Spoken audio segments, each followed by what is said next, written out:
Welcome to our channel. నేను మీ లక్ష్మణ్. దేశంలో అత్యంత వేగంగా అభివృద్ధి చెందుతున్న నగరాల్లో హైదరాబాద్ కూడా ఒకటి. అంటే 2024 నుంచి 2034 దాదాపు దేశం మొత్తం మీద 8 కోట్ల ఇల్లు అవసరం అని చెప్పి కూడా నైట్ ర్యాంక్ సంస్థ ఒక నివేదిక కూడా ఇవ్వడం జరిగింది. అయితే హైదరాబాద్లో వలసలు కూడా విపరీతంగా పెరుగుతున్నాయి గత 10 సంవత్సరాల నుంచి మనం తీసుకున్నామంటే. అయితే హైదరాబాద్లో ఇళ్ల నిర్మాణం ఏ విధంగా ఉంది, సో ఇప్పుడున్న పాపులేషన్కి ఎన్ని ఇల్లు అవసరం అనేది కూడా మనతో పాటు చర్చించడానికి ప్రముఖ రియల్ ఎస్టేట్ ఎక్స్పర్ట్ రవిచంద్రారెడ్డి గారు ఉన్నారు. ఆయనతో కూడా మాట్లాడి మరిన్ని విశేషాలు తెలుసుకుందాం. సార్ నమస్తే. నమస్తే అండి. సో ఎలా ఉన్నారు? Fine sir. సార్ ఏంటి మొన్న ఒక రీసెర్చ్ కూడా జరిగింది దీని మీద, మొత్తం టోటల్గా దాదాపు దేశంలో ఇప్పుడు దాదాపు 8 కోట్ల ఇల్లు అవసరం ఉంది అని చెప్పి కూడా ఇప్పుడున్న పాపులేషన్ బట్టి అన్నారు. సో హైదరాబాద్ కూడా వలసలు బాగా పెరిగిపోతుంది. సో ఇప్పుడున్న దాదాపు సొంత ఇంటి కళ అనేది ఒక కళగానే ఇక్కడ మిగిలిపోతుందా, లేకుంటే భవిష్యత్తులో నిర్మాణ రంగ సంస్థలు కూడా అంటే తక్కువ బడ్జెట్లో ఇల్లు నిర్మించి అందరికీ సొంత ఇంటి కళను నెరవేర్చే అవకాశం ఏమైనా ఉందంటే మీరేం చెప్తారు? ఇది లైక్ మీరు చెప్పినట్టుగా నెక్స్ట్ 10 yearsలో ఒక 8 crores హౌసెస్ ఇండియా మొత్తం మీద అవసరం ఉంటుంది.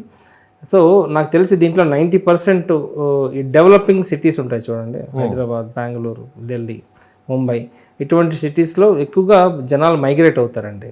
పర్పస్ అంటే ఉద్యోగం దీని మీద వాళ్ళు ఇటువంటి సిటీస్కి వెళ్తారనమాట. సో అటువంటి వాళ్ళు ఏంటంటే ఈరోజు రెంట్కి ఉండాలంటే రెంట్స్ బాగా పెరిగాయండి. అవును. సో రెంట్కి ఈఎంఐ కంపేర్ చేసుకుంటే ఒక 30-40% డిఫరెన్స్ ఉంటుందండి. సో జనాలు కూడా ముందడుగు వేస్తున్నారు, ప్రాపర్టీ తీసుకుందాం, సిటీలో కొంచెం ఆఫీస్కి దగ్గరలో తీసుకుందాం అని చూస్తున్నారు. సో అంటే మన హైదరాబాద్ ఐటీ రంగంగా బాగా డెవలప్ అయ్యింది, అవుతుంది కూడా ఫ్యూచర్లో. ఇదే విధంగా చాలా ఫార్మా కంపెనీస్ కూడా ఇప్పుడు ఎస్టాబ్లిష్ అవ్వబోతున్నాయి. మ్యానుఫ్యాక్చరింగ్ ఇండస్ట్రీస్ కూడా చాలా మనకు ఇక్కడ హైదరాబాద్లో చాలా ఇప్పుడు స్టార్ట్ అవ్వబోతున్నాయి. అదేవిధంగా ఫాక్స్కాన్ కూడా మనం విన్నాం. ఇటువంటి చాలా కంపెనీస్ ఇప్పుడు హైదరాబాద్కి రాబోతున్నాయండి. సో దానికి బేస్ చేసుకొని చూస్తే అట్లీస్ట్ మనకి ఒక 50 to 60 lakhs హౌసెస్ అయితే నెక్స్ట్ 10 years వరకు మనకు అవసరం ఉంటుంది మినిమం ఒక హైదరాబాద్లో.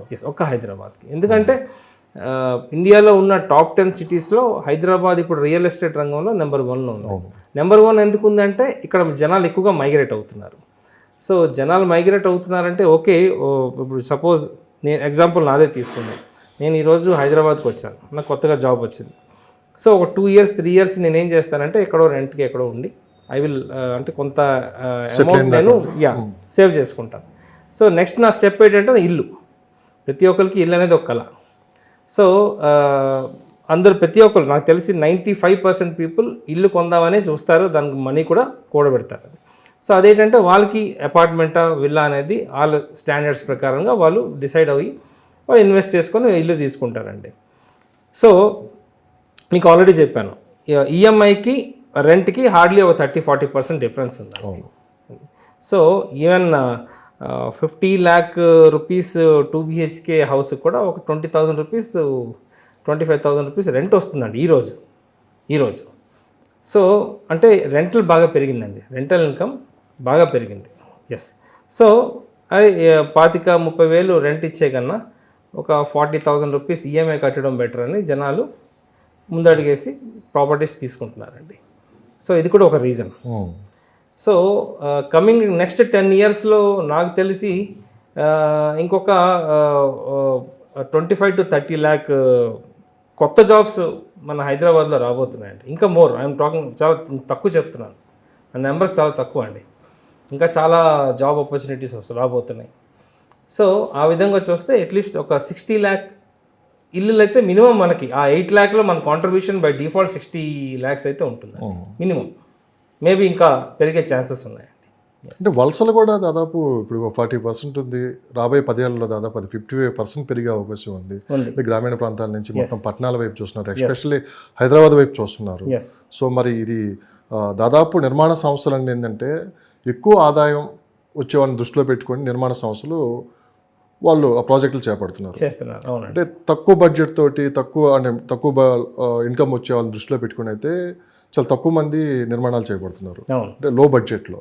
సో మరి భవిష్యత్తులో వీటికి ఎక్కువ డిమాండ్ ఉంది. ఇది తక్కువ బడ్జెట్లో ఎక్కడ దొరుకుతాయి, మధ్యతరగతి కుటుంబాలు అయితే వాళ్ళకున్న బడ్జెట్లో ఇల్లు కొనుక్కోవడానికి ఎక్కువ ఆసక్తి చూపుతున్నారు. కానీ నిర్మాణ రంగాల అటువైపు అయితే చాలా తక్కువ మంది ఉన్నారు. అంటే భవిష్యత్తులో ఎక్కువ డిమాండ్ ఉంది కాబట్టి వీటి వైపు ఏమన్నా నిర్మాణ సంస్థలు దృష్టి పెట్టి తక్కువ బడ్జెట్లో ఇల్లు నిర్మించే అవకాశం ఏమైనా ఉందంటారా? అది ఎంతవరకు అవసరం హైదరాబాద్? ఉన్నాయి.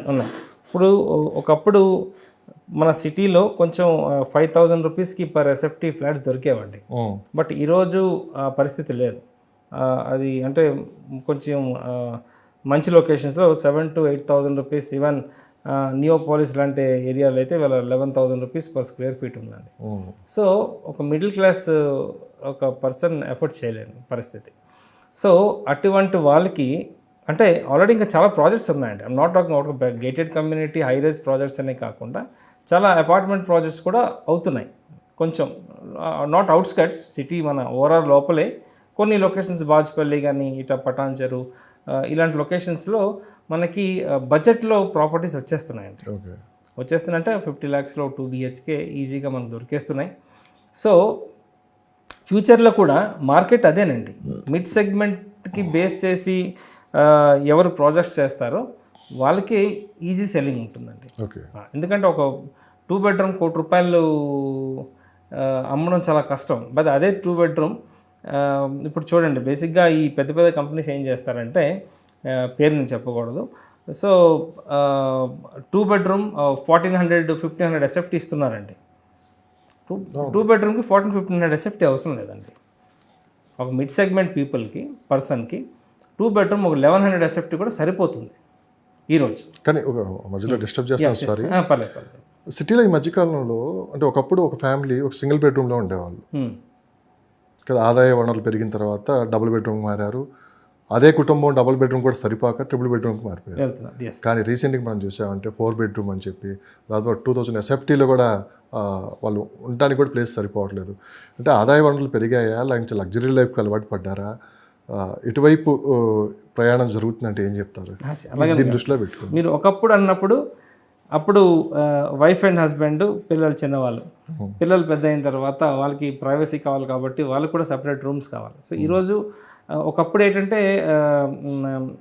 మగవాడు పనిచేసేవాడు, లేడీస్ ఇంట్లో వర్క్ చేసేవారు. ఇప్పుడు అట్లా కాదు. లేడీస్ వర్క్ చేస్తున్నారు, ఫాదర్ మదర్ వర్క్ చేస్తున్నారు, చిల్డ్రన్స్ వర్క్ చేస్తున్నారు. సో ఇన్కమ్ లెవెల్ పెరిగిందండి. ఒకప్పుడు only head of the family work చేసేవారు. ఇప్పుడు 4 people ఆర్ ఇన్కమ్తో పాటు లగ్జరీ లైఫ్ కూడా ఎర్నింగ్ ఇన్కమ్. సో ఇప్పుడు ఇన్కమ్ పెరిగే కొద్ది వాళ్ళు కూడా ఏం ఆలోచిస్తారండి? అవును, ఇప్పుడు ఒకటి కంఫర్ట్గా ఉండడానికి తల్లిదండ్రుల దగ్గర విడిపోరు వాళ్ళు ఏం చేస్తారు? ఈ ప్రాపర్టీ ఉంచో ఒక కొంచెం ఫండ్స్ ఉన్నాయనుకోండి, నెక్స్ట్ ఒక 3 bedroom 4 bedroomకో వెళ్తున్నారు. ఈవెన్ ఇప్పుడు చాలా ప్రాజెక్ట్స్ వస్తున్నాయండి మన హైదరాబాద్లో, 5 bedroom ఫ్లాట్స్ కూడా కడుతున్నారు. ఎస్, దీనికి దృష్టిలో పెట్టుకోండి. కొంచెం పెద్ద ఫ్యామిలీ ఉంటుంది చూడండి. సో అలాంటి వాళ్ళకి 4 to 5 bedroom ఫ్లాట్స్ కూడా అవసరం ఉంటుంది. So very simple. పిల్లలు చిన్న ఉన్నప్పుడు 1 bedroom 2 bedroom is enough. But వాళ్ళు పెద్ద అయ్యే కొద్ది వాళ్ళ రిక్వైర్మెంట్స్ చేంజ్ అవుతుంటాయి. వాళ్ళు 3 bedroom 4 bedroomకి ఆప్ట్ చేస్తారు. అంటే లగ్జరీ లైఫ్ కూడా కొంత సిటీలో మన విల్లాస్ చూసుకున్నామంటే, విల్లాలో దాదాపు సిటీలో 40 కోట్ల రూపాయల విల్లాస్ కూడా సేల్ జరుగుతున్నాయండి. ఎంతవరకు? ఇంకా ఎక్కువ జరుగుతుందండి. 50 కోట్ల దాకా 50 కోట్ల ప్రాపర్టీస్ కూడా ఉన్నాయి. నేను అంటే ఇప్పుడు కాదండి, ఆల్మోస్ట్ ఒక 4 years బ్యాక్ నేను రీసెంట్గా వినింది ఏంటంటే, ఇటు బంజారా హిల్స్ దగ్గర ఒక ప్రాపర్టీ 140 crores సేల్ అయిందండి. అది న్యూస్లో కూడా వచ్చింది. సో రిక్వైర్మెంట్ అయితే ఉందండి. పీపుల్ ఆర్ అంటే మనీ ఉన్న వాళ్ళు ఉన్నారు, rich people are there in Hyderabad. So వాళ్ళు ఆలోచించుతున్నారు. చిన్న ఎగ్జాంపుల్ చెప్తాను. కొన్ని ప్రాజెక్ట్స్ ఉన్నాయి ఎక్కడ, ఈ శంషాబాద్ దగ్గర, తుక్కుగూడ దగ్గర 3-4 కోట్లు పర్ విల్లా అమ్ముతున్నారండి. ఈరోజు అక్కడ కొందామంటే విల్లాలు లేవు, అంటే అంత డిమాండ్ ఉంది. ఓకే, ₹1,00,00,000 కన్స్ట్రక్షన్ చేసి ఒక విల్లా ఉంటే హాట్ కేక్ లాగా అమ్ముడుపోతున్నాయి ఈజీగా అండి. కొంచెం దూరమైనా పర్లేదు కొనేస్తున్నారు. లోపల ఆలోచించారండి. ఇప్పుడు ఓఆర్ఆర్ నుంచి ఒక 10-12 kilometers వరకు జనాలు వెళ్ళిపోతున్నారండి. విల్లాస్ వస్తున్నాయండి. విల్లాస్ మనకు ఓఆర్ఆర్ నుంచి ఒక 12 kilometers రేడియస్లో దొరుకుతుంది అంటే అది ₹1,00,00,000 దొరుకుతుందంటే ఈజీ ₹1,00,00,000 ఉన్నాయి అసలు విల్లాస్ చుట్టుపక్కల ఉన్నాయి. జనాలు ఏమనుకుంటున్నారంటే విల్లా కొందామంటే ఒక 2 కోట్లు 3 కోట్లు అవసరం ఉంటుందండి. But no, there are many projects ₹1,00,00,000 villa ఇచ్చేస్తున్నారంట. కొన్ని ఎగ్జాంపుల్స్ అంటే ఏ లొకేషన్లో మనకి ₹1,00,00,000 బడ్జెట్లో విల్లాస్ దొరుకుతాయి? ఆల్రెడీ మనం ప్రీవియస్ దీంట్లో డిస్కస్ చేసామండి. షామీర్పేట్ ఇప్పుడు బాగా హాట్ కేక్లో ఉందండి. విల్లాస్ కొనాలంటే Shamirpet is best location.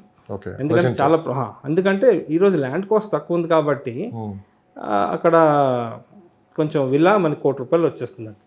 Next Medchal పెరిగిపోయిందండి రేటు. మేడ్చల్లో ₹1,00,00,000 విల్లా దొరకటం లేదు.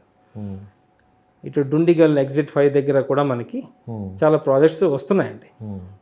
₹1,00,00,000 ఒక చిన్న అంటే I'm talking about 150 square yards 2000 SFT villa మనకి వచ్చేస్తుంది. 3 బెడ్రూమ్.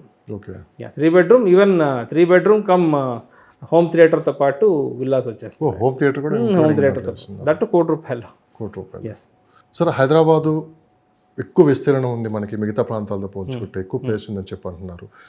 ఇంత పెద్ద ప్లేస్ హైదరాబాద్లో ఉండగా ఎందుకు ఐరేజ్ అపార్ట్మెంట్లు తర్వాత కొన్ని అపార్ట్మెంట్స్ ఒకే చోట కుదించి కట్టడం అంట, దాని వల్ల కారణం ఏంటంటారు? అంటే మేజర్గా మనకి రిక్వైర్మెంట్ అండి. మన హైదరాబాద్లో ఇప్పుడు ఫర్ ఎగ్జాంపుల్ ఐటీ, హైదరాబాద్ అంటే ఐటీఐ ఫస్ట్ గుర్తొస్తుంది మనకి.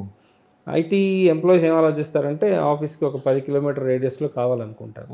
10 కిలోమీటర్ రేడియస్లో చాలా వరకు లెటస్ అజ్యూమ్ ఒక 5 కిలోమీటర్ రేడియస్లో మనకు ల్యాండ్స్ లేవండి. ఉన్నాయి కూడా పెద్ద పెద్ద బిల్డర్స్, అది ఈవెన్ ఎకరం 60-70 కోట్లు 100 కోట్లు వెళ్ళిపోయిందండి. సో అలాంటి ప్లేస్లో కొంచెం ఒక మిడ్ సెగ్మెంట్ వాడు కొనాలంటే కొంచెం అంటే నాకు తెలిసి 99% నాట్ పాసిబుల్ అండి. అంటే మీరు ఒక మాట అన్నారు, అంటే ఆఫీసుల దగ్గరలోనే వాళ్ళ సొంత ఇల్లు చూసుకుంటున్నారు అంటున్నారు. మరి మీరే కొన్ని డిబేట్స్లో కూడా దాదాపు సిటీకి ఒక 60-70 కిలోమీటర్లు కూడా వెళ్ళి మీరు ప్లాట్స్ కొనవచ్చు అంటున్నారు. మరి అవి ఎప్పటికి డెవలప్ అవ్వాలి? అవి అక్కడి నుంచి ఎప్పుడు మళ్ళీ ఆఫీసెస్ ఎప్పుడు అటు తరలివైపు వెళ్ళాలి అంటే మీరు ఏం చెప్తారండి? సార్ ఒకటే, ఇప్పుడు సిటీ సెంటర్ నుంచి, సిటీ సెంటర్ అంటే బేసిక్గా మనకి ఒకవైపు అమీర్పేట, ఒకవైపు JNT అనుకున్నా మనకి సిటీ సెంటర్లోకి వస్తుంది ఈ పార్ట్ అంతా. కానీ ఓవరాల్ అయితే దాటలేదు ఇంతవరకు. దాటలేదు. అయితే ఓవరాల్ పరిధిలోనే జరుగుతున్నాయి ఇవన్నీ కన్స్ట్రక్షన్స్ జరుగుతున్నాయి. విల్లాస్ వరకు ఈరోజు విల్లా ప్రాజెక్ట్స్ సిటీలో కొంచెం ప్రైస్ వైజ్గా చూస్తే ఎక్కువగా ఉంది. ఓవరాల్ దాటి కొంచెం తక్కువ ప్రైస్లో దొరుకుతుంది మనకి. అంటే ఎంతవరకు మనం తీసుకోవచ్చు అంటే రీజనల్ రింగ్ రోడ్ వరకు తీసుకోవచ్చు. ఇప్పుడు రీజనల్ రింగ్ రోడ్ ఏంటంటే మనకి ORRకి రీజనల్ రింగ్ రోడ్కి ఒక 25 కిలోమీటర్స్ గ్యాప్ వస్తుందండి. ఈ 25 ఇప్పుడు నెక్స్ట్ డెవలప్మెంట్ అంతా ఒకప్పుడు చూడండి ORR వచ్చినప్పుడు ORR చుట్టూ డెవలప్ అయిందండి అంతే. ఇప్పుడు నెక్స్ట్ రీజనల్ రింగ్ రోడ్ వస్తుంది మనకి. So regional ring road okay, it may take some time, ఒక 5 years పట్టవచ్చు, 6 years పట్టవచ్చు. బట్ ఈ లోపల జనాలు రీజనల్ రింగ్ రోడ్ లోపలే తీసుకుందామని చూస్తున్నారు చాలామంది. ఏదన్నా ప్రాపర్టీ మనకి ORRకి రీజనల్ రింగ్ రోడ్కి మధ్యన దొరికితే బాగుంటుంది. ఈరోజు రేపు కంపెనీస్ కూడా కానీ గత 2 దశాబ్దాల నుంచి జరిగినంత అభివృద్ధి అంటే ORR పరిధిలో లోపల రేపు RRR చుట్టూ జరిగే అవకాశం ఉందండి. ఉంది. బట్ ఈరోజు ఇన్వెస్ట్ చేసే వాళ్ళకి డెఫినెట్గా రాబోయే ఒక 5 సంవత్సరాల తర్వాత వాళ్ళు ఒక అద్భుతాన్ని చూస్తారంటే ప్రైస్ అంతా పెరుగుతుందండి. సిటీలో ఈరోజు కొనలేని పరిస్థితి ఒక కామన్ మ్యాన్.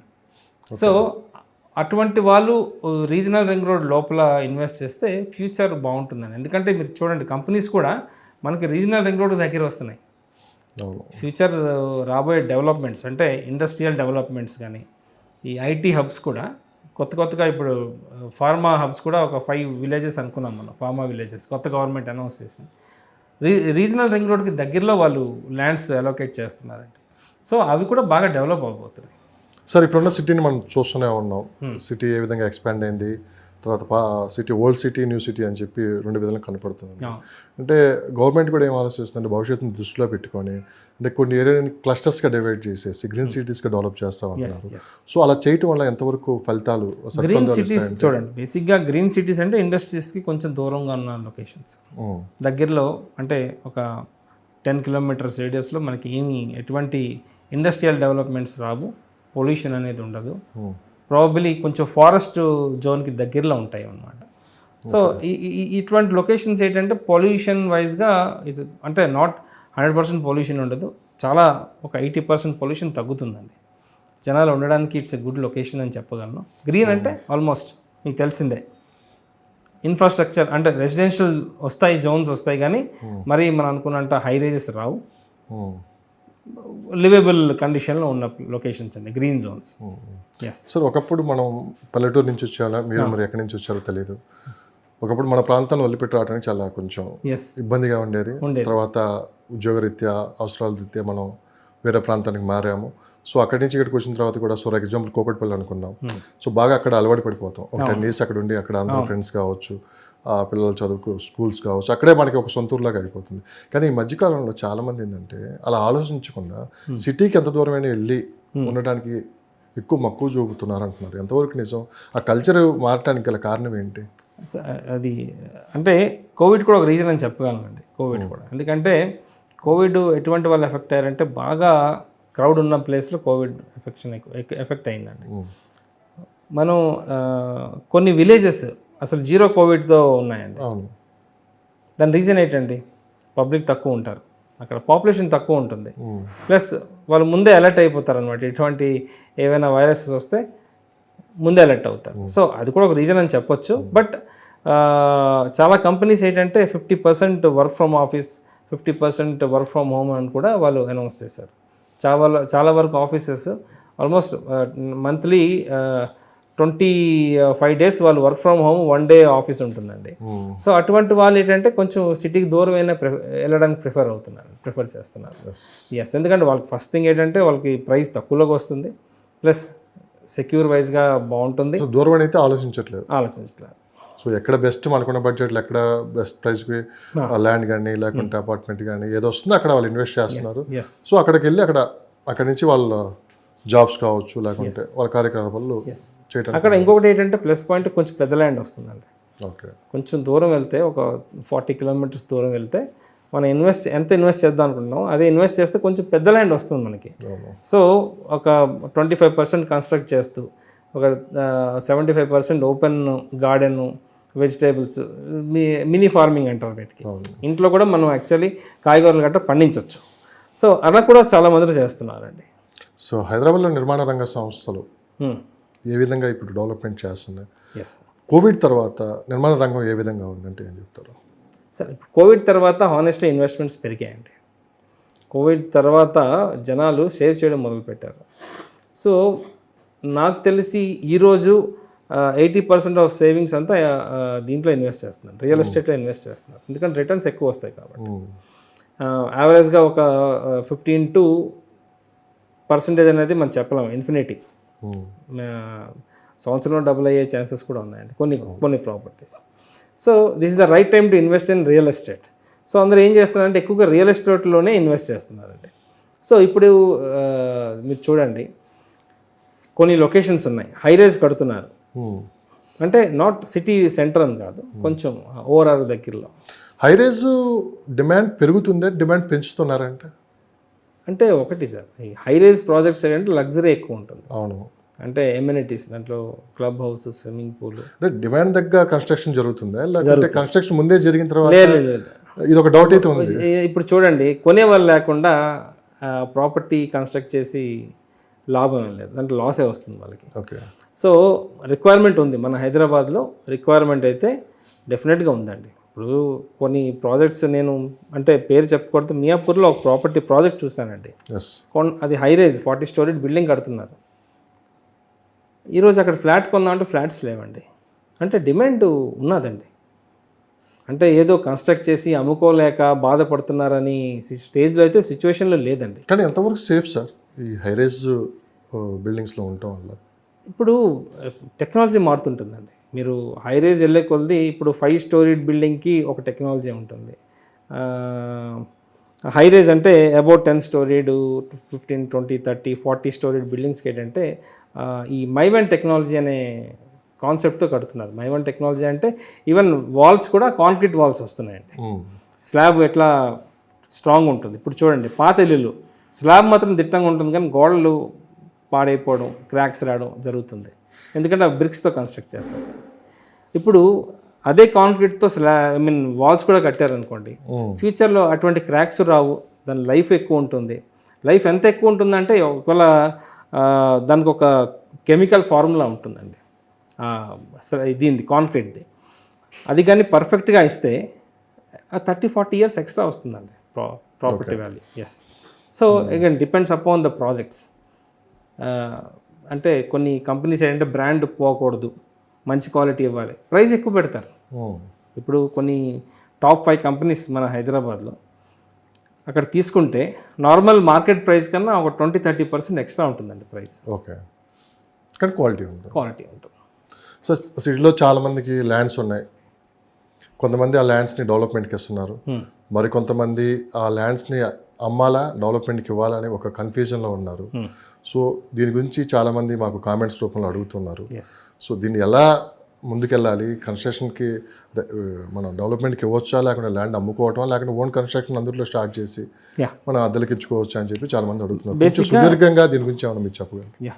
బేసిక్గా మనకు తెలిసిందే హైదరాబాద్లో ల్యాండ్స్ చాలా ఉన్నాయండి.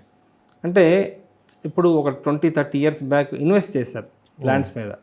సో ఫర్ ఎగ్జాంపుల్ కేపీహెచ్బి అనుకోండి. కేపీహెచ్బిలో ఒకప్పుడు ఈ మన హుడా ప్లాట్స్ చాలా అమ్మారు గవర్నమెంట్.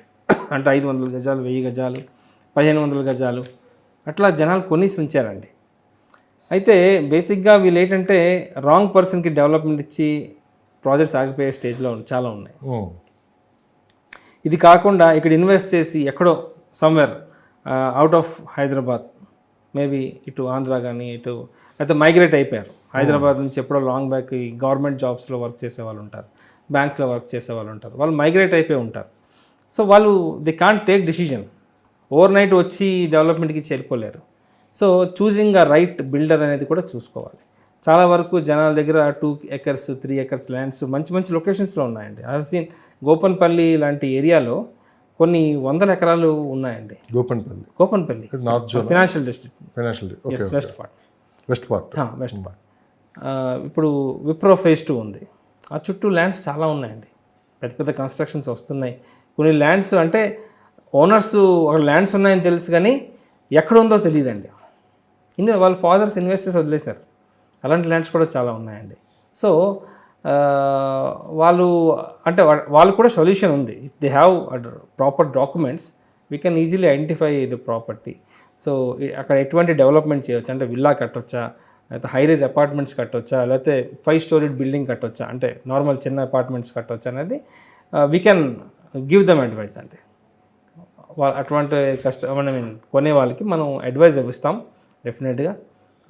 ఆ ప్రాపర్టీ డెవలప్మెంట్ కూడా ఎవరి చేతికి వెళ్తే బాగుంటుంది అనే కూడా అడ్వైస్ కూడా ఇస్తామండి. నన్ను కాంటాక్ట్ అవ్వాలంటే నా Facebook ID you can ping me అండి, రవిచందన్ రెడ్డి అని ఉంటుంది. అదేవిధంగా హైదరాబాద్ ప్రాపర్టీస్ ఫర్ సేల్ అని కూడా ఉంటుంది. ISKOM ఇస్కామ్ ప్రాపర్టీస్ అనే పేజ్ కూడా ఉందండి. మీరు పింగ్ చేయండి. డెఫినెట్గా ఇటువంటి అడ్వైస్ ఏమైనా కావాలంటే I'm ready to give you the advice అండి. సార్, భవిష్యత్తు మొత్తం ORR RRR మధ్యలో ఉండబోతుంది. సో రాబోయే 10-15 సంవత్సరాల్లో డెవలప్మెంట్స్ మొత్తం ఈ చుట్టుపక్కల కంపెనీస్ కావచ్చు, గ్రీన్ సిటీస్ కావచ్చు, అన్నీ ఇక్కడే రాబోతున్నాయని చెప్పి కూడా అంటున్నారు.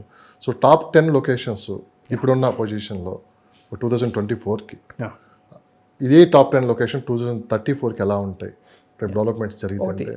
ఇప్పుడు ఈ టాప్ 10 లొకేషన్స్ అంటే మనకు మైండ్లో వచ్చేది గచ్చిబౌలి కానీ, ఇటు నియోపోలిస్, నార్సింగి, కోకాపేట్, టాప్ 5 ఇక్కడే వెళ్ళిపోతున్నాయి. కొన్ని అదర్ దెన్ వెస్ట్ పార్ట్ అంటే మనకు నెక్స్ట్ గుర్తొచ్చేది ఇటు ఎల్బీ నగర్ అండి. ఎల్బీ నగర్ ఇప్పుడు ప్రైస్ వైజ్గా కొంచెం గ్రో అవుతుంది బాగా.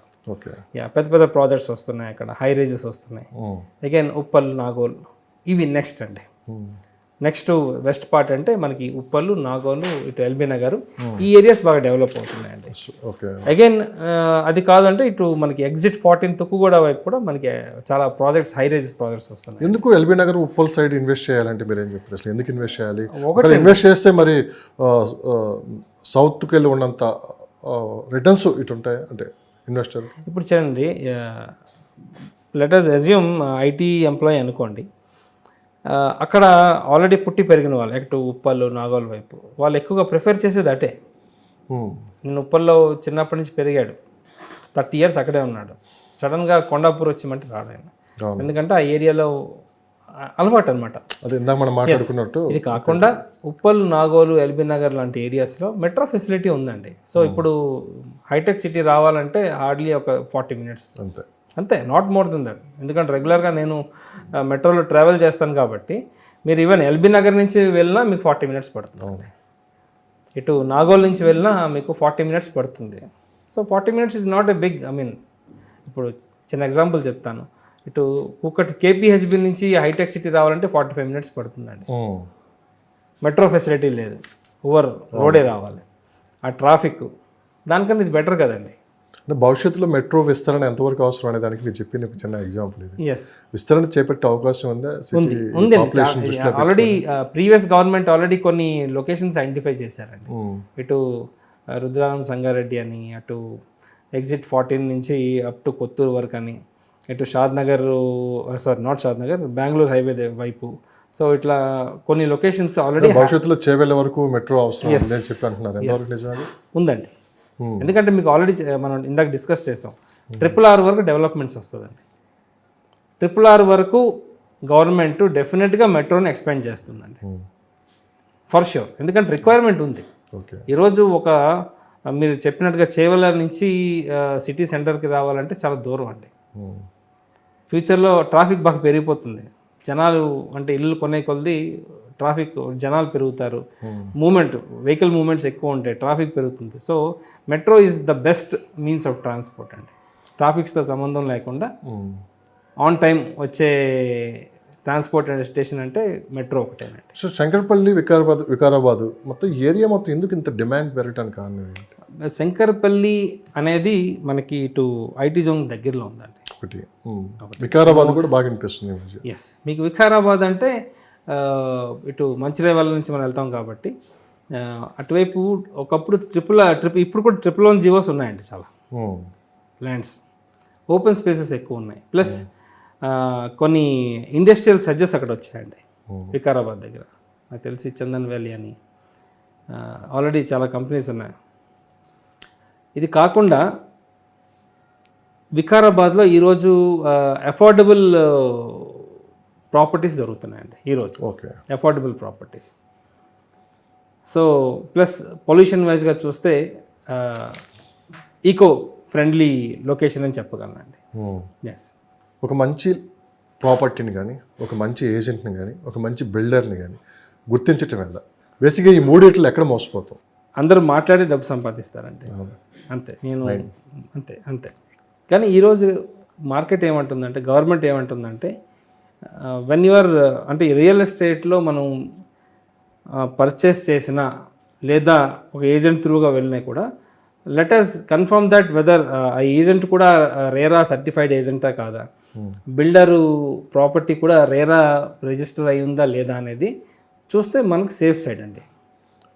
ఎందుకంటే ఇప్పుడు ఒక ఏజెంట్, ఫర్ ఎగ్జాంపుల్ ఏజెంట్ కస్టమర్ని చీట్ చేసాడు అనుకోండి, నార్మల్ ఏజెంట్ అంటే మనం ఏం చేయలేం. బట్ ఒకవేళ ఆ ఏజెంట్ రేరా సర్టిఫైడ్ ఏజెంట్ అనుకోండి, డెఫినెట్గా we can take action. Yes. తర్వాత మరి మాకు మంచి ప్రాపర్టీని గుర్తించడం, లొకేషన్ అండి. మన జాబ్ ఎక్కడ చేస్తున్నాం, మన ఇన్కమ్ పరంగా ఎటువంటి ప్రాపర్టీ తీసుకోవాలి, లొకేషన్ మన ఆఫీస్కి దగ్గర ఉండాలని ప్రాపర్టీ, ప్లస్ మన స్కూల్కి దగ్గరగా ఉండాలని. ప్రాపర్టీ సంబంధించి పూర్తి సమాచారం కూడా మనం వెరిఫికేషన్ చేసుకోవాలి. ఒక ఎక్స్పర్ట్ని పెట్టుకుని, ఒక అడ్వకేట్ని పెట్టుకుని మనం చేయాలి. మరి బిల్డర్ని గుర్తించడం మీకు చెప్పానండి, రేరా. కన్స్ట్రక్షన్ క్వాలిటీ ఎలా గుర్తించాలి? ఇప్పుడు అమ్ముతున్నారు మీరు, గతంలో కూడా నేను ప్రశ్న అడిగాను మిమ్మల్ని. అదే సార్, కన్స్ట్రక్షన్ క్వాలిటీ అంటే అదే మనం చూసుకోవాలి. ఇప్పుడు స్లాబ్కి ఒక ఫార్ములా ఉందండి, దానికి M20, M25, M30 అంటారు స్లాబ్. అంటే బిల్డర్లు ఖచ్చితంగా ఒకవేళ ఇన్వెస్టర్ కానీ అక్కడ పర్చేజ్ చేస్తే వాళ్ళు ఏ మెటీరియల్ వాడారు ఏంటి అని కంపల్సరీ వాళ్ళకి ఇవ్వాలా? రిటర్న్గా చెప్పాలా? అంటే రిటర్న్లో ఇవ్వకపోయినా అట్లీస్ట్ ఏం వాడేమనేది అయితే చెప్పాలండి. ఇప్పుడు మనకి కనిపించేది బయటేనండి, లోపల ఏముందో మనకు తెలియదు, ఎటువంటి బ్రిక్స్ వేసారో మనకు తెలియదు. సో బయట ఏంటంటే పెయింట్ నీట్గా పెయింట్ వేస్తారు, ఒక జాగ్వర్ ఫిట్టింగ్స్ ఇచ్చేస్తారు, ఏమంటారు జాగ్వర్ ఇచ్చాను చూడండి అంటారు. బట్ లోపల అంతా అంటే second quality, third quality bricks, cement ఉంటుందండి. సో అదొక్కటి మనం చూసుకోవాలి. సిమెంట్ ఏ క్వాలిటీ ఉండాలి, ఏ గ్రేడ్ ఉండాలి. బేసిక్గా సిమెంట్ 53 గ్రేడ్ అయితే బాగుంటుందని అనుకుంటారు. స్లాబ్స్ మినిమం 20 mm స్లాబ్ ఉండాలనుకుంటారు. ఓకే అండి. సో ఇవి చూసుకోవాలి. బ్రిక్స్ అంటే బ్రిక్స్లో టైప్స్ ఉన్నాయి. ఏ బ్రిక్ వాడుతున్నాం అనేది చూసుకోవాలి. అగైన్ చూడండి, జాగ్వర్లో చీప్ క్వాలిటీ కూడా దొరికే ఉన్నాయండి, వెస్ట్రన్ కమోడ్స్ కానీ ట్యాప్స్ కానీ. సో ఎటువంటి క్వాలిటీ వాడారు? సిరా అనే బ్రాండ్ ఉంది, సిరాలో కూడా చాలా తక్కువ ప్రైస్లో వచ్చే వెస్ట్రన్ కమోడ్స్ కూడా దొరుకుతున్నాయండి. So we have to identify that. చాలామంది ఎక్కడ మోసపోతున్నారంటే ఒక అపార్ట్మెంట్ ఏదో కొనేస్తున్నారు, ఒక 5-10 సంవత్సరాలకే అదంతా ఎస్, వాటర్ బ్లాక్ క్రాక్స్ వచ్చేయడం, క్రాక్స్ రావటం. సో మొత్తం మీద దాన్ని వదిలించుకొని వెళ్ళాలా, ఆ రిపేర్లు చేయించి వదిలించుకొని బయటకు వెళ్ళిపోదామని. నాకు తెలిసి సిటీలో మీ దృష్టికి వచ్చిందో లేదో, ఎస్ వచ్చిందండి. దాదాపు ఒక 35-40% పీపుల్ ఈ విధంగా ఉన్నారు. కొన్ని బిల్డర్స్ ఏంటంటే సార్, అందరినీ అంటలేదు ఇక్కడ, ఓ 30% పీపుల్ అయితే ఇట్లా ఆలోచిస్తున్నారు. కొంతమంది బిల్డర్స్ ఎలాగ ఆలోచిస్తారంటే అమ్మేసి వెళ్ళిపోదాం, 1-2 ప్రాజెక్ట్స్ చేస్తారో వెళ్ళిపోతారు, సస్టైన్ ఉండరు. ఏవో వాళ్ళకి వచ్చే ల్యాండ్స్ వచ్చాయి, అది అమ్ముకొని వెళ్ళిపోవాలి. సో వాళ్ళు ఏం చేస్తారు, మీకు చెప్పాను, బయట చూడడానికి బాగానే ఉంటుంది, లోపల ఏది ఇచ్చినా కూడా గుర్తించరు కస్టమర్. నేను చెప్పింది నిజమేనా? 100% ఇట్లా ఏ విధంగా జరుగుతుంది అనేది అట్లా సఫర్ అవుతున్నారు చాలా కస్టమర్స్, వాటర్ లీకేజెస్ కానీ. అది పెద్ద ప్రాబ్లం అవుతుంది, ఎందుకంటే అపార్ట్మెంట్లో అన్ని రిపేర్ చేయడం అంత ఈజీ అయితే కాదు. ఇండివిజువల్ హౌస్ అనుకోండి, ఏదో అక్కడక్కడ పైప్ లైన్లు ఉంటాయి కాబట్టి చేసుకోవచ్చు. మరి అలాంటి వాళ్ళకి సొల్యూషన్ ఏంటండి?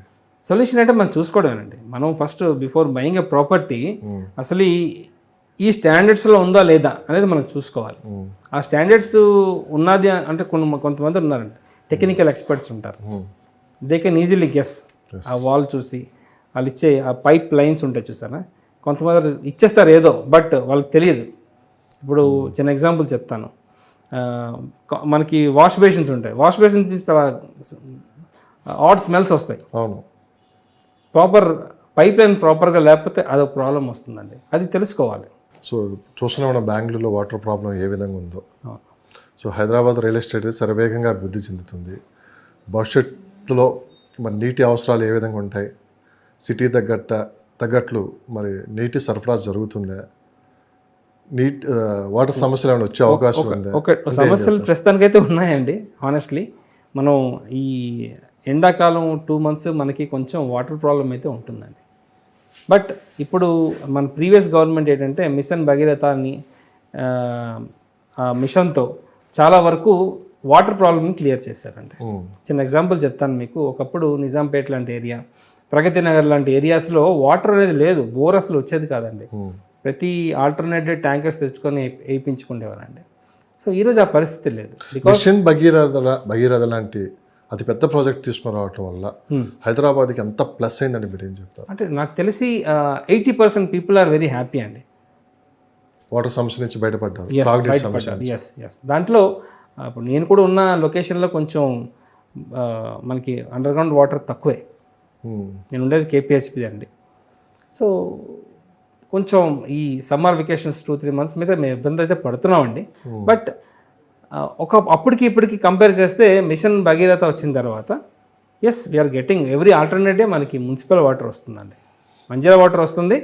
సో 50% అయితే ఆల్మోస్ట్ మనకి మంజీరా వాటర్ సాల్వ్ చేస్తుంది. మిగతా 50% ట్యాంకర్స్ తెప్పించుకోవడం ఏదో ఒకటి చేస్తున్నాం. సో 111 జీవో ఒకప్పుడు పెద్ద ఎత్తున దేశవ్యాప్తంగా అది ఏదైతే అసెంబ్లీలో చర్చ జరిగిందో దేశవ్యాప్తంగా దీని మీద పెద్ద చర్చ జరిగింది. అదేవిధంగా కోకాపేట గురించి కూడా ఎకరం 100 కోట్ల రూపాయలు అని చెప్పి, ఇంకా ఇండియాలో టాప్ ఇక్కడ రేటు ఎకరం 100 కోట్లు అని చెప్పి కూడా పెద్ద ఎత్తున చర్చ జరిగింది.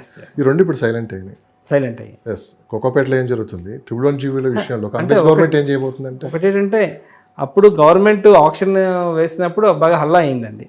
ఆనెస్ట్లీ కొనే వాళ్ళందరూ కొనేసుకున్నారు, దానికి ఇంకేం చేయలేరు. ఇప్పుడు ఆ ప్రాపర్టీస్లో ఇప్పుడు హైరైజ్ ప్రాజెక్ట్స్ వస్తున్నాయండి. హైరైజ్ అంటే 50 story బిల్డింగ్ కట్టుపోతున్నారు, 45-50 story బిల్డింగ్స్ వస్తున్నాయి. పెద్ద పెద్ద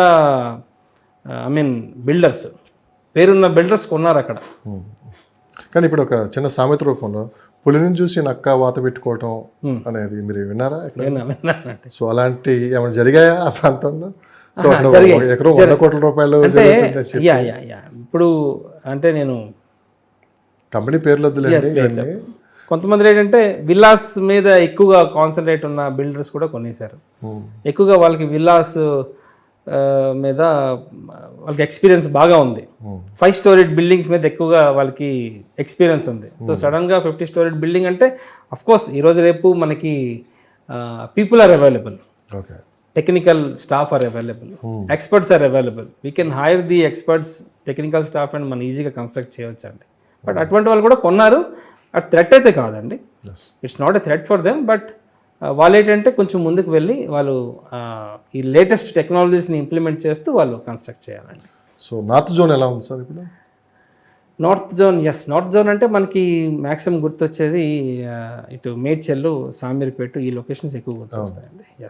సో ఇండస్ట్రియల్ వైజ్గా కొన్ని ఏరియాస్ బాగా గ్రో అవుతున్నాయండి. అంటే నాట్ ఐటీ ఇండస్ట్రీస్.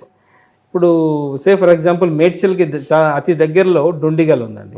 డుండిగల్లో ఒక 300-400 ఎకర్స్ ల్యాండ్ ఐటీ సెజ్కి ఆల్రెడీ నా ప్రీవియస్ గవర్నమెంట్ కేటాయించారండి. అక్కడ కూడా ఒక ఐటీ కంపెనీస్ రాబోతున్నాయి. ఆల్రెడీ కొన్ని కంపెనీస్ ఎక్వైర్ చేశాయి ల్యాండ్స్ అక్కడ. సో ఐటీ వైజ్గా కూడా కొంతవరకు డెవలప్ చేస్తున్నారు. కానీ మ్యాక్సిమం ఈ మ్యానుఫ్యాక్చరింగ్ ఇండస్ట్రీ, ఫార్మా ఇండస్ట్రీస్ రాబోతున్నాయండి. చిన్న ఎగ్జాంపుల్ చెప్తాను. షామీర్పేటలో జనోమ్ వ్యాలీ ఉంది. ఫార్మా ఇండస్ట్రీస్ కొన్ని వేల మంది వర్క్ చేస్తున్నారు, ఇంకా ఎక్కువగా వర్క్ చేస్తున్నారు. సో ఈ లొకేషన్స్ కూడా వాళ్ళు ఎక్కువ ఏం ఆలోచిస్తున్నారంటే చూడండి, ఇప్పుడు ఈ కంపెనీస్లో పనిచేసేవారు ఫార్మాస్లో వారు కొంచెం లాంగ్ టర్మ్ ఆలోచిస్తారు. చాలా ఒక 10% పీపులే ఆ కంపెనీ జంప్ అవుతుంటారు. కానీ మిగతా వాళ్ళు లాంగ్ టర్మ్ ఈ కంపెనీలో ఉండి వర్క్ చేద్దాం, రిటైర్మెంట్ తీసుకుందాం అని ఆలోచిస్తారు. సో అటువంటి వాళ్ళకి అంత దూరం ఈ ఎవ్రీ డే ట్రావెల్ చేయడం అంటే అఫ్కోర్స్ కంపెనీ వాళ్ళు బస్సెస్ వేస్తారు, కానీ ఓన్లీ ట్రావెలింగ్లో టైం తినేస్తుందండి. అటువంటి వాళ్ళు ఏం చేస్తే చుట్టూ సరౌండింగ్స్లో ప్రాపర్టీస్ కొంటున్నారు. ఐ హావ్ సీన్ చాలామంది అడ్వైస్ కూడా తీసుకున్నారు నా దగ్గర. రేట్లు ఎలా ఉన్నాయండి? ఇప్పుడు షామీర్పేట అనుకుంటే మనకి మరీ ఓఆర్ఆర్ దగ్గర కావాలంటే 30,000-35,000 దొరుకుతున్నాయండి. పర్లేదు, ఒక 10 కిలోమీటర్ రేడియస్లో పర్లేదు అనుకుంటే 25,000కి ల్యాండ్స్ అవైలబుల్ ఉన్నాయండి. ఏంటి విజయవాడ వైపు ఈసారి బాగా అనిపిస్తుంది. ఈస్ట్ సైడ్ కొంచెం డిమాండ్ కూడా పెరిగింది అంటున్నారు. పెరుగుతుందా? ఆల్రెడీ పెరిగింది, ఇంకా ఫ్యూచర్లో పెరుగుతుంది. ఏంటి అసలు ఏం రాబోతున్నాయి అటు సైడ్? ఎందుకు ఒకసారిగా ఇన్వెస్టర్స్ అంతా అటువైపు చూడటం కారణం? అలాగని కాదు, నాకు తెలిసి ఎలక్షన్ ఎఫెక్ట్ అనుకోవచ్చు అండి.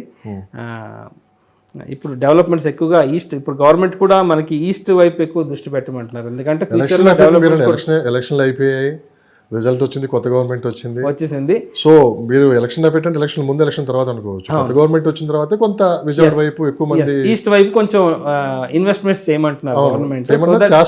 చేస్తున్నారు, చాలా వరకు చేస్తున్నారు. రైట్ టైం అనేది 100% రైట్ టైం అండి. ఇప్పుడు విజయవాడ హైవే అప్ టు మనం ఫస్ట్ టోల్ గేట్ వరకు ఇన్వెస్ట్ చేయొచ్చు అండి హ్యాపీగా. చేయొచ్చు, ఎందుకంటే డెవలప్మెంట్స్ కూడా అలాగే వస్తాయి. కంపెనీస్ కూడా రాబోతున్నాయి.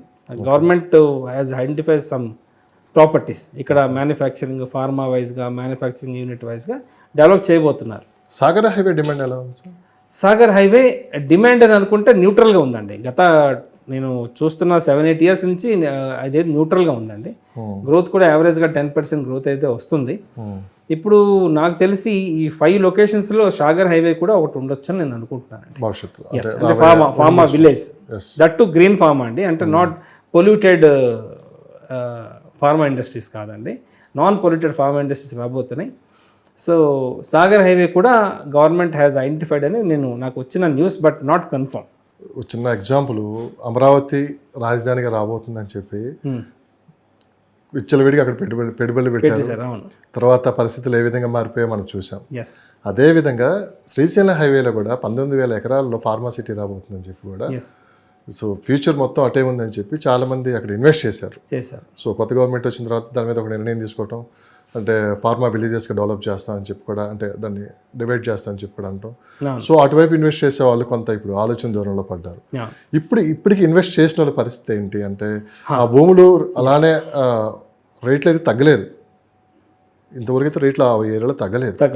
సో భవిష్యత్తు మరి రాబోయే 5-10 సంవత్సరాల్లో మరి అటు సైడ్ ఇన్వెస్ట్ చేయాలనుకునే వాళ్ళకి ఇప్పుడు ఇన్వెస్ట్ చేసిన వాళ్ళ పరిస్థితి ఏంటండి? మీరు ఇప్పుడు చాలా వరకు ఇన్వెస్ట్ చేశారు ఆల్రెడీ. అంటే ఇటు లెట్ us assume ఇటు శ్రీశైలం హైవే అనుకుందాం, అప్ టు ఒక 15 కిలోమీటర్స్ వరకు ఇన్వెస్ట్మెంట్స్ జరిగిపోయి కేవలం ఫార్మా సిటీ పెట్టుకునే జరిగింది అక్కడ. ఎస్. కానీ ఇంకో విషయం చెప్పబోతున్నాను మీకు. ఓఆర్ఆర్ నుంచి ఒక 7 కిలోమీటర్స్ తర్వాత ఒక ప్రాజెక్ట్ రైట్ సైడ్ ఉందండి, పేరుని చెప్పకూడదు. అప్పటికి ఫార్మా అనేది అనౌన్స్ చేయలేదు. అక్కడ అప్పుడే లేఅవుట్ కమ్ విల్లాస్ వేశారండి. ఉమ్. విల్లాస్ కూడా అక్కడ ఈరోజు 5 కోట్లు 6 కోట్లు రీసేల్ జరుగుతుందండి ఇప్పటికి. శ్రీశైలం హైవే. శ్రీశైలం హైవేకి హైప్ ఎప్పుడు ఉందండి. ద ఓన్లీ రీజన్ ఏంటంటే మనకి కనెక్టివిటీ. ఇప్పుడు ఫర్ ఎగ్జాంపుల్ మనం శ్రీశైలం తుక్కుగూడ ఎగ్జిట్ నుంచి ఒక 10 కిలోమీటర్స్, ఇప్పుడు ఈరోజు మీరు చూడండి అప్ టు 12 కిలోమీటర్స్ వరకు విల్లా ప్రాజెక్ట్స్ వస్తున్నాయి. జనాలు ఉంటున్నారండి, వస్తున్నాయి పక్కన పెట్టండి, జనాలు ఉంటున్నారు. ఆల్రెడీ విల్లాస్ కన్స్ట్రక్ట్ చేసేసారు, జనాలు ఉంటున్నారు, ప్లస్ మ్యాన్షన్స్ కడుతున్నారండి అక్కడ. సో రెసిడెన్షియల్ వైజ్గా బాగా డెవలప్ అయిందండి. అఫ్కోర్స్ ఈ ఈ ఫార్మాసిటీ అనేది ఆగడమో లేకపోతే డిజాల్వ్ అవ్వడం పక్కన అనవసరమైన ఆందోళన, కానీ ఖచ్చితంగా భవిష్యత్తు అయితే శ్రీశైలం హైవేకి మంచి డిమాండ్ ఉంటుంది. ఫార్మాసిటీతో సంబంధం ఇప్పటికీ ఆ ఏరియాలో ఎంక్వైరీలు కూడా బాగున్నాయి, జరుగుతున్నాయి అన్నారు. సో శ్రీశైలం హైవే సంబంధించి ఏదన్నా ప్రాపర్టీ తీసుకోవాలంటే మిమ్మల్ని కన్సల్ట్ అవ్వాలంటే ఒకసారి మీ వెబ్సైట్ అని చెప్తారు. బేసిక్గా మీకు శ్రీశైలం వైపు అంటే ఎందుకంటే ఇప్పుడు అంత కన్ఫ్యూజన్ లో ఉండరు, ఇన్వెస్ట్ చేయాలా వద్దా, చేస్తే ఏంటి. సో ఆ కన్ఫ్యూజన్ మొత్తం క్లియర్ చేయడానికి నేను ఇది రైట్ టైం అండి. ఎందుకంటే డైనమాలో ఉన్నారు, ఫార్మాసిటీ లేదు, అమ్మో ఏంటి పరిస్థితి అని డైనమాలో ఉన్నారు. ఇప్పుడు ఇన్వెస్ట్ చేస్తే ఇప్పుడు ప్రైస్ స్టాగ్నెంట్ అయిపోయిందండి, ఫ్యూచర్లో పెరుగుతుంది, డెఫినెట్గా పెరుగుతుంది. ఒకసారి వెబ్సైట్ చెప్పండి. సార్ వెబ్సైట్ కాదండి, మీరు నా ఫేస్బుక్ ఐడికి మీరు కాంటాక్ట్ చేయొచ్చు. రవిచందన్ రెడ్డి అని నా ఫేస్బుక్ ఐడి ఉంటుందండి. అదేవిధంగా నాకు 2 పేజెస్ ఉన్నాయండి. ISKOM ఇస్కామ్ ప్రాపర్టీస్ అనే ఒక పేజ్ ఉందండి, హైదరాబాద్ ప్రాపర్టీస్ ఫర్ సేల్ అనే ఒక పేజ్ కూడా ఉందండి. సో ఇక్కడ మీరు నాకు ఎటువంటి క్వశ్చన్ అడిగితే నేను డెఫినెట్గా మీకు అడ్వైజ్ ఇస్తాను. అది తీసుకోవచ్చా లేదనేది లీగల్ వైజ్గా కూడా ఏమైనా ప్రాబ్లం ఉంటే I will let you know అండి, మీకు క్లియర్ చేస్తాను. సో మీరు రియల్ ఎస్టేట్లోకి వచ్చి ఎన్ని సంవత్సరాలు అవుతుంది? నేను రియల్ ఎస్టేట్కి వచ్చి ఆల్మోస్ట్ 10 to 11 years అవుతుంది. 11 years. అప్పట్లో రియల్ ఎస్టేట్ మోసాలు ఏ విధంగా ఉన్నాయంటే ఒకటే డబుల్ రిజిస్ట్రేషన్, వైట్ కార్ల నేరాలు, ఎర్లియర్ ఇప్పుడు అంతా ఆన్లైన్ అయిపోయింది, వస్తున్నా అక్కడికే వస్తుంది. అప్పట్లో ఎలా ఉండేవి? సో ఎర్లియర్ ఏంటంటే ఆన్లైన్ ఉండేది కాదండి. అవును, ఈవెన్ ఫార్జరీ సిగ్నేచర్తో కూడా రిజిస్ట్రేషన్స్ అయ్యాయి, ఇంటర్నల్ అండర్స్టాండింగ్తో. ఇప్పుడు సబ్ రిజిస్టర్ని ఏం చూస్తారండి, ఆన్లైన్ లేదు. ఇప్పుడు ఏదైనా ఈరోజు మనం ఒక ప్రాపర్టీ రిజిస్టర్ చేయాలంటే 100% ఆధార్ కార్డ్ కావాలి, బయోమెట్రిక్ కావాలి, ఐ క్యాప్చర్ కూడా తీసుకుంటున్నారు. అప్పుడు అది ఉండేది కదండి. చాలా వరకు ఫ్రాడ్స్ జరిగాయి, ఒకే ప్రాపర్టీ ఇద్దరికి అమ్మడం జరిగింది. సో అది ఈరోజు అయ్యే ఛాన్సెస్ లేవు. అది ఇప్పుడు అంతా డిజిటల్ చేస్తారు. రేరా చట్టం వచ్చింది సార్. గతంతో పోల్చుకుంటే ఈ డిజిటల్ యుగంలో ఎక్కువ మోసాలు జరుగుతున్నాయి వినిపిస్తున్న మాట ఎంతవరకు నిజం? నేనైతే ఇప్పటి వరకు అంటే చెప్పుకోవడం తప్ప ఎక్కడ ఏం జరిగింది అనేది మనకి అంత క్లారిటీ లేదండి. ఇప్పుడు ఫర్ ఎగ్జాంపుల్ గ్రాఫిక్స్ మాయాజాలం కదా అంతా. ఇప్పుడు ఇది నా ప్రాపర్టీ అనుకోండి, ఫర్ ఎగ్జాంపుల్ ఇది నేను ప్రాపర్టీ ఓనర్ అండి, మీరు బయ్యర్. సో ఈరోజు నేను మీకు ప్రాపర్టీ రిజిస్టర్ చేస్తున్నానంటే నా ఆధార్ కార్డుతో పాటు నా బయోమెట్రిక్, నా ఐ క్యాప్చర్ కావాలి. అదేవిధంగా మీ ఆధార్ కార్డు తో పాటు మీ బయోమెట్రిక్, మీ ఐ క్యాప్చర్ ఇవ్వాలండి. ఓకే, ఇప్పుడు నేను మీకు అమ్మేసి మరి ఇంకో పర్సన్ నేను అమ్మలేను, ఎందుకంటే డిజిటల్ వైజ్గా ఆన్లైన్లో ఆల్రెడీ మీ పేరు ఆ ప్రాపర్టీ మీద ఉంది.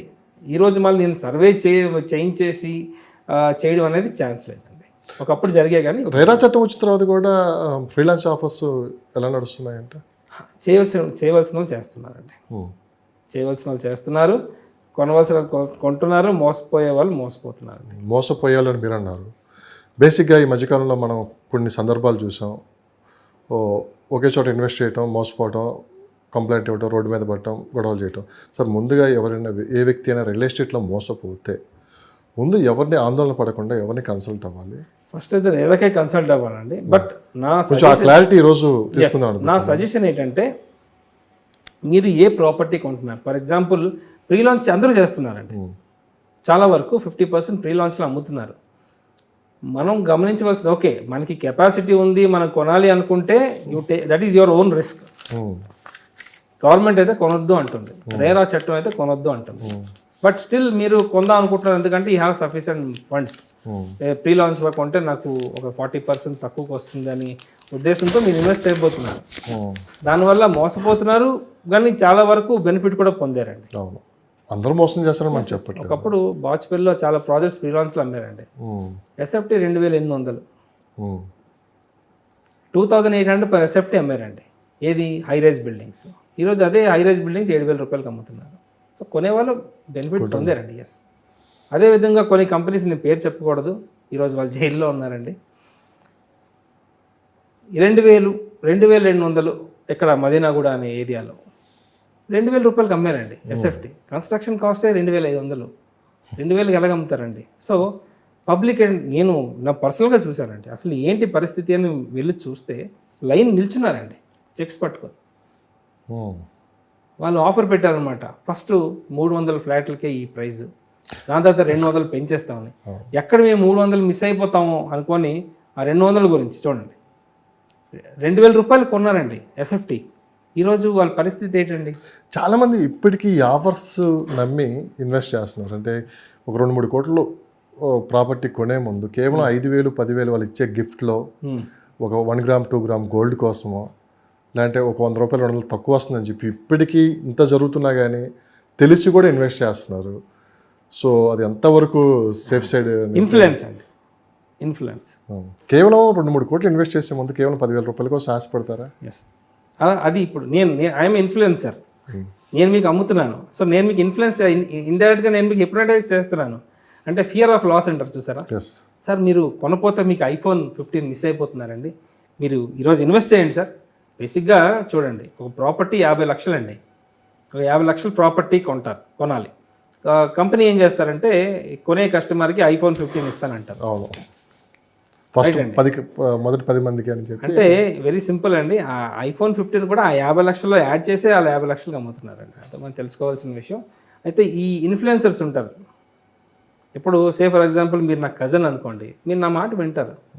అయ్యో మా వాడగా చెప్తున్నాడు, నెల రోజుల తర్వాత 55 లక్షలు చేసేస్తున్నారు, ప్లస్ iPhone 15 కూడా నేను మిస్ అవుతున్నాను అని దీంతో కొనేస్తాను. కొంచెం చూసుకోవాలి మనం. ఒక రేటు మనం ఫిక్స్ చేసుకున్నప్పుడు మనం ఒకసారి ఆలోచించాలి అక్కడ ఆ మార్కెట్లో ఏ ప్రైస్ నడుస్తుంది. అంటే అగైన్ ప్రాజెక్ట్ వైజ్గా రేట్స్ కూడా ఉంటాయండి. కొంచెం ప్రీమియం ప్రాజెక్ట్స్ రేట్ ఎక్కువ ఉంటుంది, మామూలు ప్రాజెక్ట్స్ రేట్ తక్కువ ఉంటుంది. అది కూడా మనం అనాలిసిస్ చేసి దెన్ ఒక రేట్ని మనం నెగోషియేట్ చేసుకోవాలి. మే జూన్ నుంచి రేట్లు పెరిగే అవకాశం ఉంది. పెరుగుతున్నాయండి డెఫినెట్గా. ఎలక్షన్స్ తర్వాత రేట్లు పెరుగుతాయి. ఎస్. మనం ఏమనుకున్నాం అంటే ఫస్ట్ మన అసెంబ్లీ ఎలక్షన్స్ తర్వాత అసెంబ్లీ ఎలక్షన్ల అప్పుడే కొంత డల్గా ఉంటుంది. పార్లమెంట్ ఎలక్షన్కి ఏంటి రియల్ ఎస్టేట్కి అంటే ఒకటి పర్సెప్షన్ అండి, మైండ్ పర్సెప్షన్ అంతే. అంటే రేవంత్ రెడ్డి గారు కూడా మన మధ్య ఒక మాట అన్నారు, రేపు పార్లమెంట్ ఎలక్షన్ తర్వాత రేట్లు పెరుగుతాయి. సో ఒక 5-6 నెలలు ఇట్లా స్తబ్దతగా ఉంటాం కామన్ అని చెప్పాడు ఆయన. సో ఎలా ఉంటుంది సార్ ఫ్యూచర్? కొనే వాళ్ళు కూడా ఫిక్స్ అయిపోయారు, అమ్మే వాళ్ళు కూడా ఫిక్స్ అయిపోయారు ఈ పార్లమెంట్ ఎలక్షన్స్ తర్వాత రేట్లు పెంచుదామని. సో ఇది రైట్ టైం టు ఇన్వెస్ట్ అని చెప్పొచ్చు. ఫ్యూచర్ రియల్ ఎస్టేట్ హైదరాబాద్ అంటే నెక్స్ట్ 10 years అండి హైదరాబాద్ అసలు నెక్స్ట్ లెవెల్లో ఉంటుంది. ఎంప్లాయ్మెంట్ ఎంత రాబోతుంది రియల్ ఎస్టేట్లో? ఎంప్లాయ్మెంట్ చాలా ఎక్కువ ఉందండి ఇప్పటికి రియల్ ఎస్టేట్ బిజినెస్. ఇప్పుడు ఏజెంట్స్ ఎక్కువ ఉన్నారండి. ఏజెంట్స్కి ఉన్న ఇన్కమ్ ఎంప్లాయీస్కి అయితే లేదు నాకు తెలిసి. ఎంప్లాయీస్ ఏదో పని చేస్తున్నారు, 1,00,000 రూపాయలు జీతం వస్తుంది, కానీ ఆ 1,00,000 రూపాయల వరకే పరిమితం అండి వాళ్ళు. ఏజెంట్ అని ఫర్ ఎగ్జాంపుల్ నేను ఏజెంట్ అనుకోండి, నాకు 2% వస్తుంది కమిషన్. ఇది ఓపెన్ సీక్రెట్, ఇది దీంట్లో దాచేదేం లేదు. నేను 1 కోటి రూపాయలు ప్రాఫిట్ అమ్ముతానంటే నాకు 2 లక్షలు వస్తుందండి కమిషన్. నెలకు 2-3 అమ్ముకుంటారు, 4-5 లక్షలు సంపాదిస్తున్నారు. ఆల్మోస్ట్ దానికి ఏమంటారు US శాలరీ సంపాదిస్తున్నారు. బట్ ఎంప్లాయీస్ కూడా వాళ్ళకి ఏంటంటే ఎవ్రీ మంత్ శాలరీ వస్తుంది. ఇప్పుడు పెద్ద పెద్ద కంపెనీస్ ఆల్రెడీ మన హైదరాబాద్లో ఉన్నాయండి. ఇంకా చాలా కంపెనీస్ మనకు చెన్నై నుంచి ఇటు ముంబై నుంచి చాలా ప్రాజెక్ట్ స్టార్ట్ చేయబోతున్నారు. అంటే ఒక పెద్ద కంపెనీ వస్తుందంటే చాలా ఎంప్లాయ్మెంట్ కావాలి వాళ్ళకి. సేల్స్ అని, అడ్మిన్ అని, HR అని, టెక్నికల్ లైన్ అని. సో ఎంప్లాయ్మెంట్ కూడా బాగా పెరుగుతుందండి. సో ఫైనల్గా ఒక మంచి ప్రాపర్టీ తీసుకోవాలంటే ఒక మంచి అడ్వైజర్ని కంపల్సరీ అవసరం. ఇప్పుడున్న పొజిషన్లో మనకి అన్ని గూగుల్ మ్యాప్స్లో చూసుకోవచ్చు, డాక్యుమెంట్ వెరిఫికేషన్. దానికి మించి ఒక అడ్వైజర్కి ఏంటంటే అది అడ్వైజర్ తెలిసినంతగా ఇంకెవరికి తెలియదు ఆ ప్రాంతంలో డెవలప్మెంట్స్ ఏ విధంగా ఉంటాయి, కొత్త ప్రాజెక్టులు ఏమి వస్తున్నాయి, ఆ ల్యాండ్ సంబంధించి ఏమన్నా డౌట్స్ ఏమైనా ఉన్నా కానీ క్లారిఫికేషన్ చేసుకుంటారు. ఇది ఒక అడ్వైజర్ అనేది ఎంతవరకు అవసరం అండి, మీరు ఏం చెప్తారు? అడ్వైజ్ అనేది ఉండదండి. ఇప్పుడు చిన్న ఎగ్జాంపుల్, చిన్న ప్రాపర్టీ అయినా పెద్ద ప్రాపర్టీ అయినా. ఇప్పుడు అడ్వైజ్ ఎవరు ఉంటారంటే చూడండి, కొన్ని లిమిటెడ్ పీపుల్ ఉంటారండి, ఎవరు పడతారు అడ్వైజ్ చెప్పలేరు. జనాలు కూడా వాళ్ళని నమ్మే వాళ్ళ దగ్గరికి వెళ్తారండి. So you have to choose a right advisor. అంటే ఏదో చెప్పాడు కదా నేను కొనియడం అని కాకుండా మార్కెట్లో అడ్వైజర్ని చూసి you have to analysis, okay పర్లేదు ఈయన ట్రస్ట్ చేయొచ్చు, అది కూడా చూడండి. Plus whether he's RERA certified or not కూడా చూడండి. ఓకే. యా, సో ఫైనల్గా వడ్డీ రేట్లు తగ్గే అవకాశం ఉంది గృహ నిర్మాణాలపై? మేబీ తగ్గొచ్చని టాక్ అయితే ఉందండి ఎలక్షన్స్ తర్వాత. ఓకే. ఆల్రెడీ నాకు తెలిసి ఒకప్పుడు 9 to 10% ఉండేదండి. ఓకే, అది 7కి వస్తుంది అంటే 7కి వచ్చేసింది. నేను నా హౌసింగ్ లోన్ తీసుకున్నప్పుడు 7.1%. ఓకే. మళ్ళీ పెరిగింది, ఇప్పుడు 8.5%కి వచ్చింది. ఓకే. ఇంకా తగ్గే ఛాన్సెస్ ఉంది అంటున్నారు, కానీ ఐఎమ్ నాట్ షూర్. సో భవిష్యత్తులో ప్లాట్స్కి దేనికి ఎక్కువ డిమాండ్ ఉండే అవకాశం? ఫ్లాట్స్ అంటే ఈరోజు నేను కొని ఉందాం అనుకుంటే ఫ్లాట్ అండి, బట్ మీకు రిటర్న్స్ ఎక్కువ కావాలంటే ప్లాట్స్ అండి. కానీ సిటీలో ఇప్పుడున్న సినారియో ప్రకారం దేనికి ఎక్కువ డిమాండ్ ఉంది? సిటీలో అయితే మనం ఫస్ట్ ఫ్లాట్స్ దాని విల్లాస్ అండి. సిటీలో ల్యాండ్స్ అయితే దొరకవండి ఈరోజు. ల్యాండ్ మనం 200 గజాలు 300 గజాలు కొనాలంటే లేఅవుట్లు అయితే లేవు, ఎవరో రీసేల్స్ జరగడం తప్ప లేఅవుట్లు అయితే లేవండి. సో రిక్వైర్మెంట్ ఎక్కువగా ఫ్లాట్స్కే ఉంది. 70% రిక్వైర్మెంట్ ఫ్లాట్స్కే ఉంది. రీసేల్ మార్కెట్ ఎలా ఉంది? రీసేల్ మార్కెట్ కూడా బాగానే ఉందండి. ఓకే. రీసేల్ చాలా వరకు ఇప్పుడు ఫర్ ఎగ్జాంపుల్ మనం టాపిక్లో మాట్లాడాం, నాకు ఆల్రెడీ 2 bedroom ఫ్లాట్ ఉంది, ఇప్పుడు నేను 3 bedroomకి వెళ్దాం అనుకుంటున్నాను. సో నాకు రెండు ఆప్షన్స్, సఫిషియెంట్ ఫండ్స్ ఉన్నాయంటే నా ఇల్లు ఉంచుకొని ఇంకో ప్రాపర్టీ మీద ఇన్వెస్ట్ చేయడం.